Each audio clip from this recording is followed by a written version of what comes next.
তো গাইজ আজি ভিডিঅ'টো বনালোঁ মানে বেলেগ একো নাই। এয়া চাওক, চবফালে হাঁচিয়ে হাঁচি।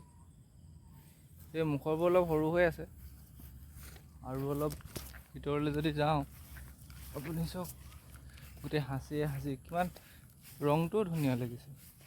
অলপ গধূলি টাইমত আপোনাৰ 5টা 4:30মান বাজিছে এনেকুৱাত আৰু চব হাঁচিয়ে হাঁচি। সময়ত বাৰু সেই হাঁচিবোৰ অলপ দাম হ'বনে?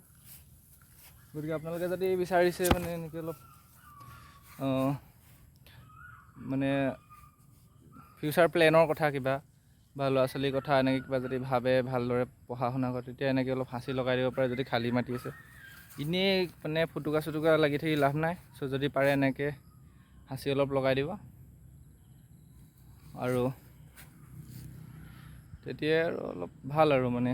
বাকী পাৰিলে অলপ হাঁচি লগাব বা ডাঙৰ ডাঙৰ বিভিন্ন ধৰণৰ গছ আছে সেইবোৰ লগাব, কিন্তু এনেকৈ খালী মাটি থাকিলে মানে এনেকৈ লগাই দিয়ে ঠিক আছে। এনেই মানে ফুটুকা থাকি লাভ নাই। গতিকে ইমানেই ক'লোঁ আৰু বাই বাই।